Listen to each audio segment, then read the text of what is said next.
Sel volta adalah sel elektrokimia yang dapat menyebabkan terjadinya energi listrik dari suatu reaksi redoks yang spontan. Contoh dari sel volta adalah penggunaan seng dan tembaga. Seng selalu ingin melepaskan dua elektron dan tembaga membutuhkan dua elektron agar stabil. Keduanya saling membutuhkan sehingga ketika dua bahan dihubungkan dengan kabel akan tercipta aliran elektron dari seng ke tembaga. Digunakan larutan CuSO4 dan batang tembaga dan larutan ZnSO4 dan batang seng. Atom dalam batang seng akan terpecah menjadi Zn2+ dan 2 elektron. 2 elektron akan mengalir lewat kabel menuju larutan CuSO4 dan ditangkap oleh tembaga. Zn2+ tidak bisa menetap pada batang seng sehingga lepas dan menyatu dengan larutan ZnSO4. Tembaga yang telah menerima elektron akan menjadi padatan dan menempel pada batang tembaga. Semakin lama, ion positif akan menumpuk pada sisi seng dan ion negatif akan menumpuk pada sisi tembaga. Penumpukan ion positif akan menghambat laju elektron sehingga dibutuhkan jembatan garam agar laju elektron tetap berjalan. Ujung jembatan garam disumbat menggunakan bahan yang permeabel agar ion dapat keluar. Ion negatif akan keluar di tempat yang memiliki ion positif dan ion positif akan keluar di tempat yang memiliki ion negatif. Ion negatif dan positif akan menetralisir tempat keluarnya.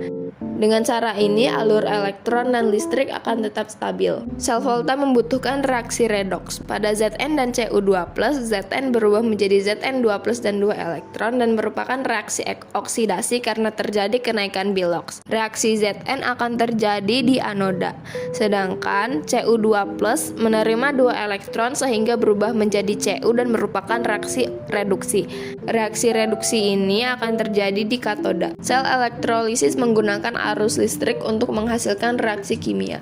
Reaksi tidak spontan karena dibutuhkan arus listrik. Komponen sel elektrolisis adalah elektroda berupa logam dan digunakan untuk menghantarkan listrik. Reduksi terjadi di katoda dan oksidasi terjadi di anoda. Dibutuhkan larutan elektrolit sebagai sumber kation dan anion. Dibutuhkan juga sumber arus listrik seperti baterai. Katoda dihubungkan dengan arus negatif dan anoda dihubungkan dengan arus positif dari sumber arus listrik. Arus listrik bergerak ke katoda dan kation menangkap elektron sehingga terjadi reaksi reduksi. Di bagian anoda, anion melepaskan elektron sehingga terjadi reaksi oksidasi. Elektron yang lepas bergerak ke sumber arus listrik. Reaksi yang terjadi di elektrolisis bisa terjadi di kation, anion, air, atau elektroda. Pada katoda, bergantung pada jenis kation. Air pada larutan dengan logam aktif akan mengalami reduksi menjadi 2H2O ditambah 2 elektron menjadi H2 tambah 2OH-. Kation lain dan kation wujud lelehan akan mengalami reduksi. Elektrolisis di anoda bergantung pada jenis anoda dan anion.